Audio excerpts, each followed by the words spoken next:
Dime a ver, que lo que.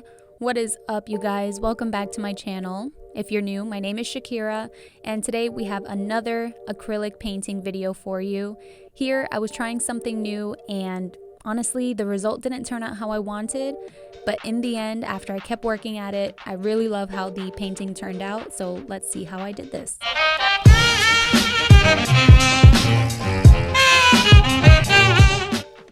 So very first, I want to start with a primed canvas, and I don't have any gesso, which is a particular painting item that I want to look into getting into in the near future, but for now I'm just going to use plain white acrylic paint, and this is so that my paint, whenever I'm doing the fluid pour, does not stay stuck onto the canvas, because just like whenever you're applying makeup, you want to have a primed surface so that the paint adheres better and it moves and it flows better in your painting. I did also tape the edges, and now to start, I just wanted to get my canvas wet, because for a fluid pour you want to have a pretty moist surface. I don't know if moist is the right word to use, but you want to have your surface to be a little bit wet, so again the paint can move easier on the canvas.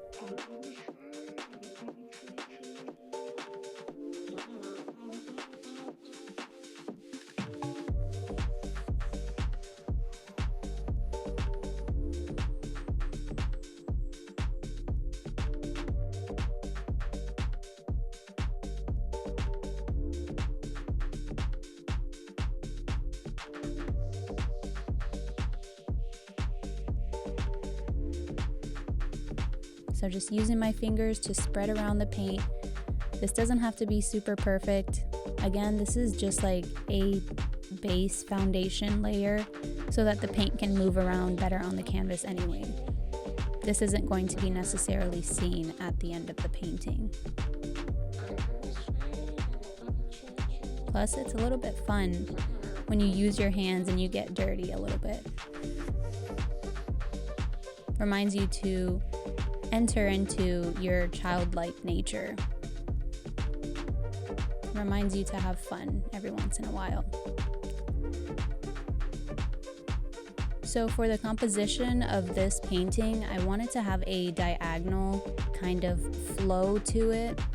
So I'm just starting with my darkest color, which is almost like a royal blue, and I'm going to pour it from one corner over to the opposite corner,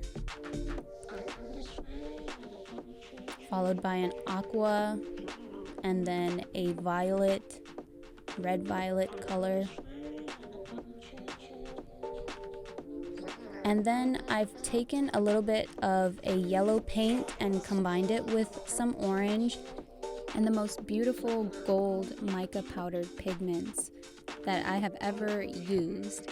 And I mixed it all together, and I'm using this as kind of like my highlight color, because with that mica powder, when the light reflects off of the paint, when you combine it really well and it reflects the light off of the paint, it's going to produce this beautiful spark at the end. And the way the color just shimmers in the painting, it makes it look super expensive, and that is what we are going for here.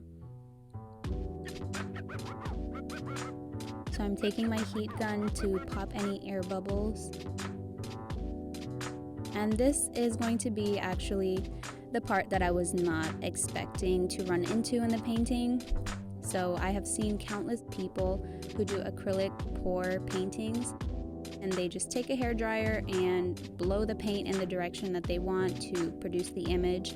And that just did not work for me. I don't know if you saw me blowing the hairdryer, but the paint did not move at all. And that's probably just because the blow dryer that I have is very old and maybe not that strong anymore to even move the paint, because the bottles that I'm pouring here, these are made specifically for fluid art.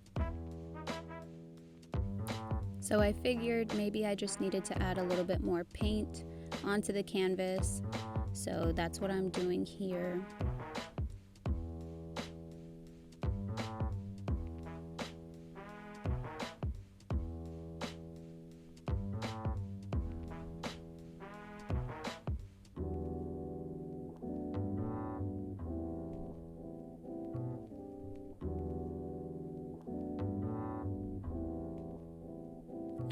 as you can see, there is still nothing. My breath blowing through is stronger than the hairdryer.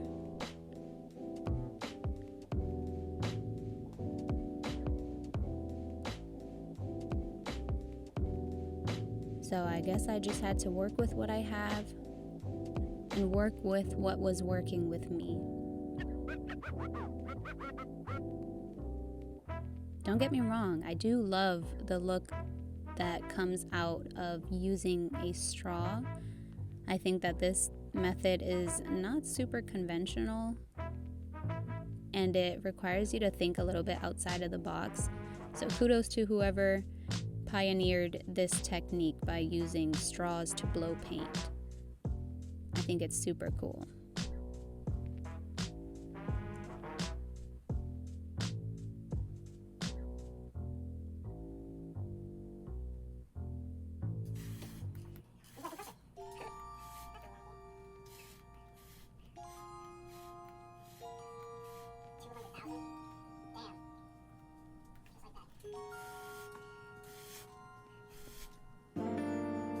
The cool thing, in my opinion, about using paints in this way is that you never know how the finished result is going to come out.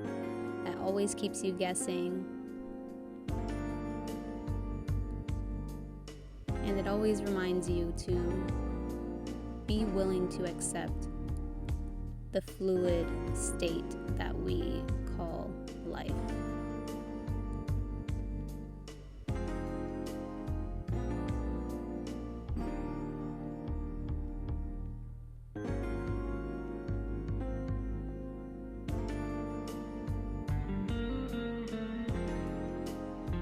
As I'm watching this video back, I keep just having to remind myself to expect the unexpected. So that is what I will call this piece.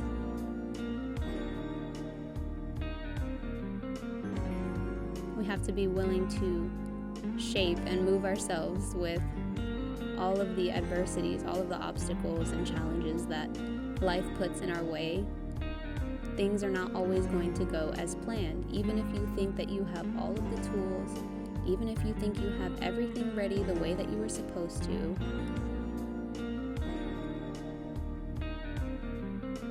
sometimes things just still don't go according to plan, and we have to be willing to accept that. But that doesn't mean that there won't be a happy ending.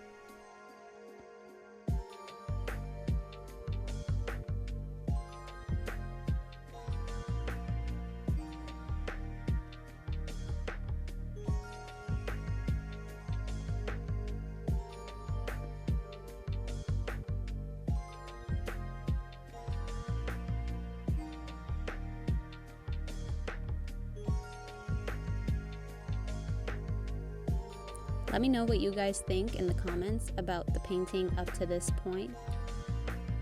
Do you think that it's missing something? Do you think that it's good the way that it is? What would you do differently? I'm interested to hear your thoughts, so let me know in the comments.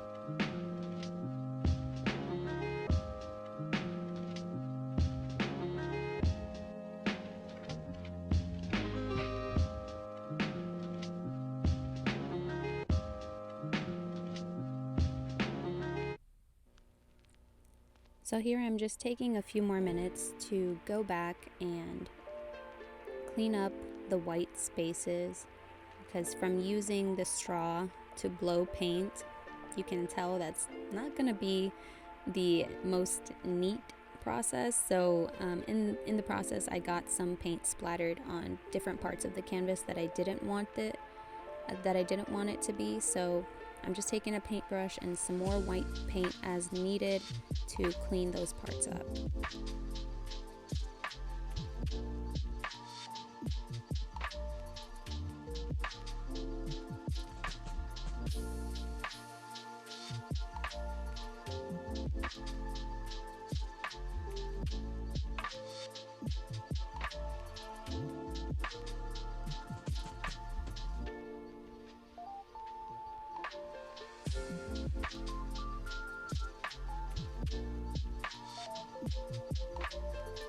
So by blowing on the parts of the painting that are closer to the white, it just helps blend some of those inner colors, like the colors that are more towards the center of the painting, helps blow them and bring it and drag it outwards.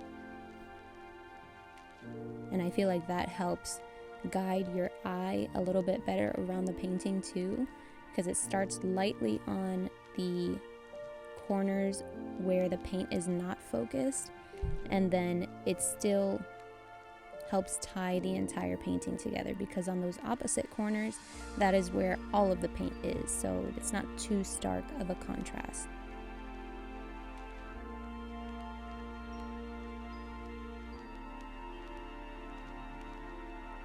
And surprisingly, I wasn't satisfied with how the painting turned out at that point. Some people might disagree. I mean, this is all subjective, but I personally wasn't happy with how it turned out. So I did something that I knew might help. So I can't even say that I knew, because it was only still a possibility. This is where I took a chance to try something new, because something wasn't turning out how I wanted it to and how I was expecting for it to turn out originally. So I have to learn to reshape and readapt when those things turn up.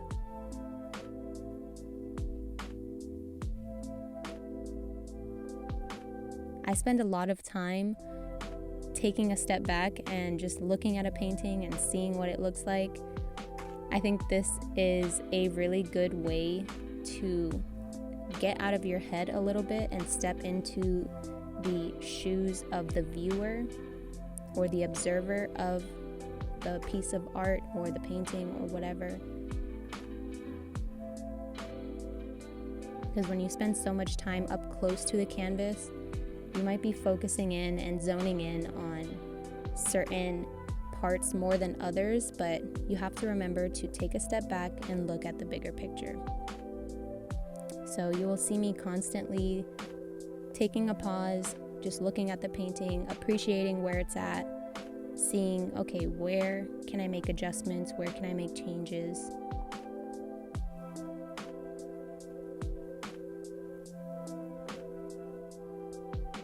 And just playing around with it until I'm actually satisfied with how it looks.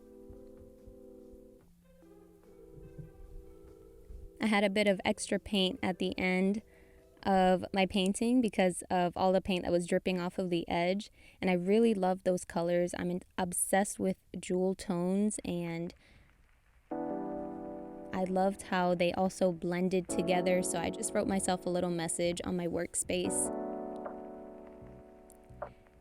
And ultimately, I am very happy with how the end result turned out.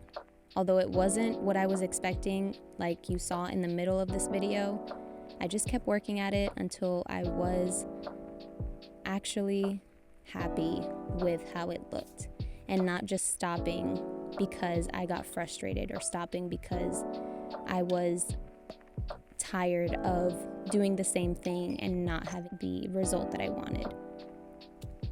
So this is how the painting turned out wet. If you want to see the dry version, be sure to head to my Instagram. Thank you guys so much for watching my video. If you like it, be sure to leave a thumbs up, comment, share, and subscribe. I really appreciate it. I appreciate you. I appreciate life. Y hablamos el martes. Deuces.